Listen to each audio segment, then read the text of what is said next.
Tayong mga Pilipino ay kilala sa buong mundo na mahusay sa trabaho at maabilidad.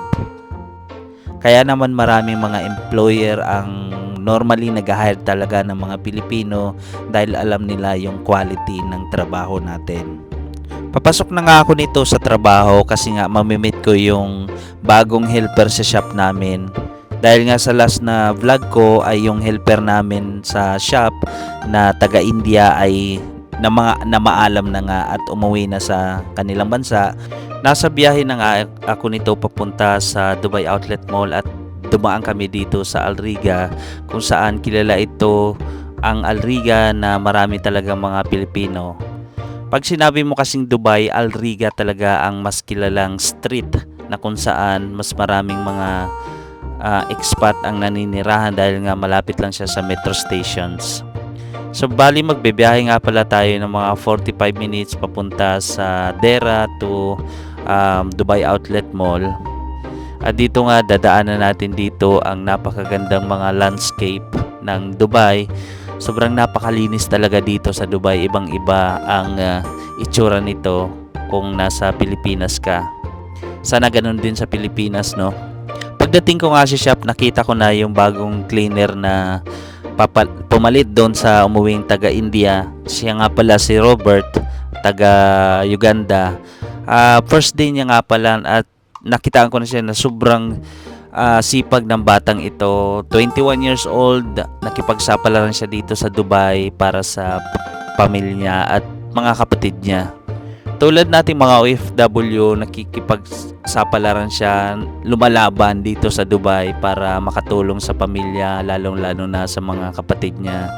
Kaya naman pagdating ng deliveries namin, tinuruan ko siya saglit lang at nakuha niya naman kung paano yung gagawin, kung paano i-open yung proper yung box ng mas mabilis at nakuha niya naman talagang mas mabilis tong turuan tong batang ito.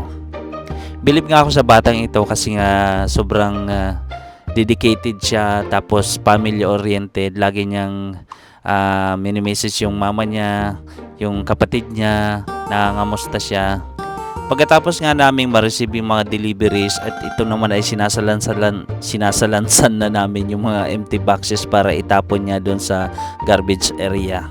Sobra naman ako natuwa dito sa batang ito kasi nga kahit pagod na pagod ay nakangiti pa rin. Gaya nating mga Pilipino, kailangan lang natin, kahit pagod tayo, kailangan nating ngumiti. At dito nga habang tinatapon niya yung mga empty boxes ay nag-start na rin ako na i-check yung mga na-receive naming deliveries. So ang ginagawa ko kasi pagka na-receive naming deliveries, kailangan kong i-check one by one kung tama ba yung mga barcode, yung mga SKUs, tapos yung quantity, yun yung pinaka-importante. Mahirap na kasi pagka kulang yung delivery or sobra naman is malaking questionable yun para sa amin. Kasi twice a year nagkakaroon nga kami ng inventory, so kailangan mas tali talaga yung mga stocks na meron kami.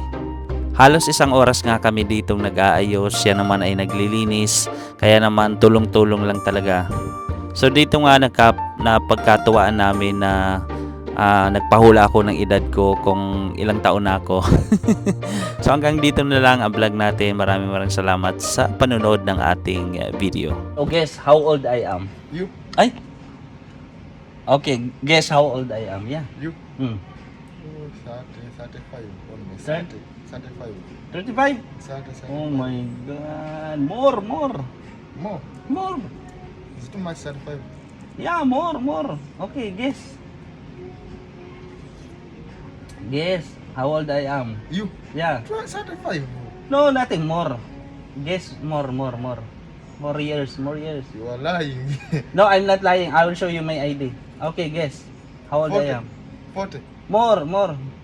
No. Yeah, I told you more. Okay, guess. 50. No, 42. I'm 42, 42. Yeah. It's not believe that I'm 42. You look like a 25. 25? 25 or 30. Step. Oh my God. 25 See? to 30. I'm already old. Oh my God.